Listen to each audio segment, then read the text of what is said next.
سلامونه پښتنو، خوشحالي، کامیابي او نیکبختي مو په نصیب سه. په دې هیله چې تاسو به هم جوړ روغ او خوشحاله یاست.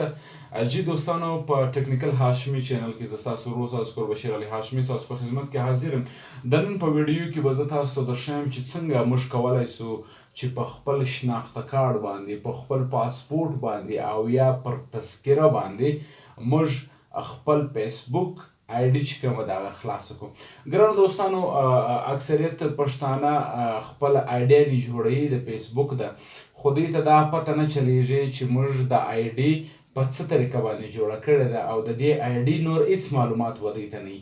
اکثریت پښتنو چې کومې آی ډیانې دي هغه ډیسیبل سي، یعنی د فیسبوک د کمپنۍ د طرفه څخه هغه بندې سي. هغه په دې وجه باندې بندې سي چې د کمپنۍ چې کوم دی هغه یو رول دی، د هغه وجه څه چې دی هغه بیا دوی د آی ډیانې بندوي. هغه پر دوی باندې شک و شبه لري چې دا آی ډي یا پیک ده یا مثلا د آی ډي په نامه باندې نورې آی ډیانې هم شته. د دې وجې چې دی هغه د دې آی ډیانې وربندې سي. نو اکثریت پښتانه د دې شي ګیله لري چې زموږ آی ډیانې د درو کلو آی ډیانې پخې آی ډیانې مو وې او هغه زموږ څخه ولاړې بندې سوې. نو د هغه بندېدلو وجه همدا کیږي چې دوی شک و شبه لري.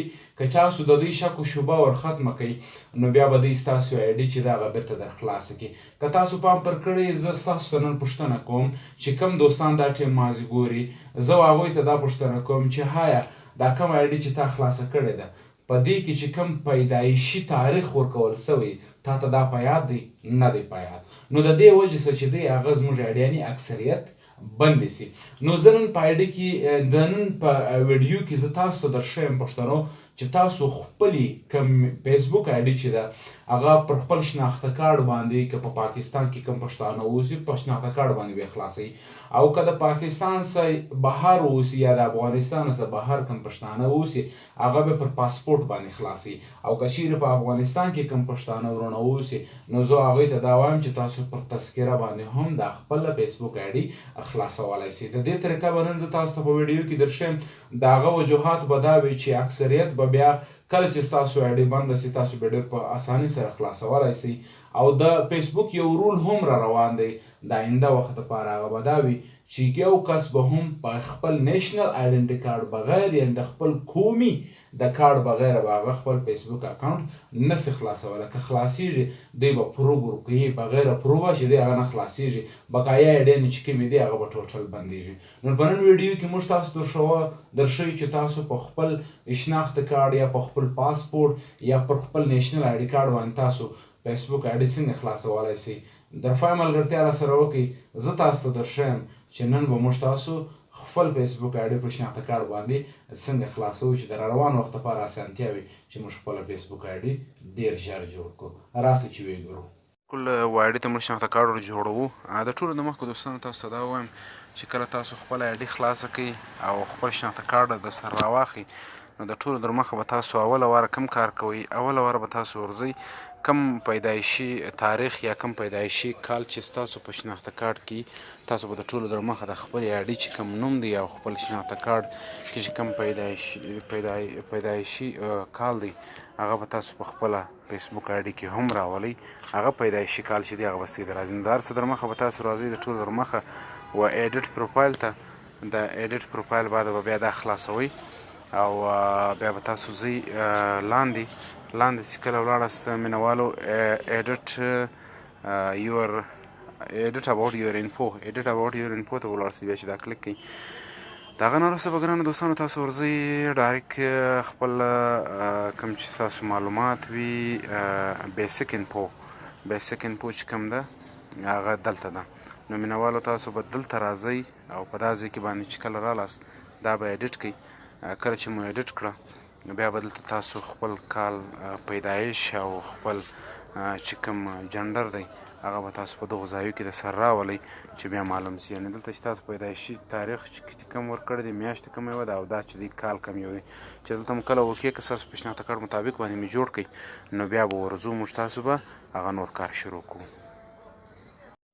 بلکل دوستانو، نن زه په دې ویډیو کې تاسو ته درښیم چې تاسو څنګه کولی شئ چې خپل په شناخته کارډ باندې خپل آی ډي جوړه کړئ. د ټول در مخه ولاړ شئ، خپل پروفایل خلاص کړئ، بیا لاندې سیټینګ اینډ پرایونسي ته راسئ. سیټینګ پریونسی بعد به بیا تاسو دغه د سیټینګ پر بټن باندې به یو ځل بیا زه نوشان ورته کوم، پر دې باندې به کلیک کړئ او دا ځای به هم تاسو خلاص کړئ. کله چې دا ځای تاسو خلاص کړئ بیا به راسئ دغه اول سر کې چې کوم پرسنل انفارمیشن ورته وایي دا شی به تاسو دلته راواخی او پرسنل انفارمیشن به بیا کلیک وکړئ. د پرسنل انفارمیشن نه بعد بیا لاندې چې کوم آیډنټي کنفرمیشن دی بیا به دا پر ووایي او بیا به کنفرمیشن یور آیډنټي چې ورته ویل کېږي بیا پر دې ځای باندې تاسو دلته خپل شناخت چې کوم دی هغه موږ ته راکړئ. نو زموږ دلته شناخت ورکوو د ټولو در مخه چې دی اوله واره به موږ ورځو د ملک پته به ورکوو چې موږ په کوم ملک یو د هغه ملک به دلته سلیکټ کوئ. زه موجوده حال په پاکستان کې یم، دلته به زه پاکستان ورته ولیکم چې زه په پاکستان کې موجوده یم. نو دا دی بالکل هغه مې کلیک کړي. نو دا خو ملک اوسو، بیا دا کوم چې لاندې بټن د نیکسټ پر دې باندې بیا موږ کلیک کوو او مخته به بوزو.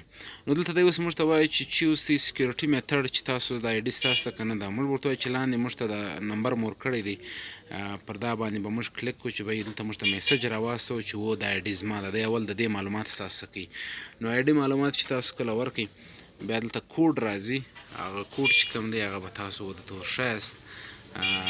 کوم چې په ټلیفون نمبر باندې تاسو کوډ راسي یا دې ما ته رالی دا کوډ به زه دلته اوس فلحال ورواچوم او زما کوډ چې ورواچوي بیا به د دې معلومات به دوی ته وسي چې یاره واقعي د آی ډي زما سره ده، زما پر نمبر باندې خلاصه سوې ده، د دې آی ډي مالک چې دی هغه زه یم. نو دا کوډ ما دې ته ورکړئ او بالکل مې نیکسټ کوي.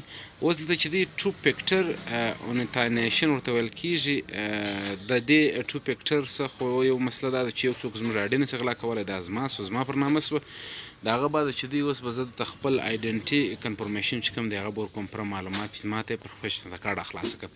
نو دی به ستاسو خپل آی ډي ور اپلوډ کړئ، یعنې خپل آی ډي ور واچوئ. بالکل موږ خپل آی ډي ور اچوو، په دغه ځای کې به تاسو خپل آی ډي ور کلیک کړئ. د هغه بعد به بیا دی ستاسو پوښتنه وکړي چې پاسپورټ ور واچوئ، ډرایور لایسنس ور اچوئ، که خپل شناخته کارډ یا تذکره دا شی ور اچوئ. نو زه خپل شناخته کارډ ور اچوم، دا دی کلیک مې کړي.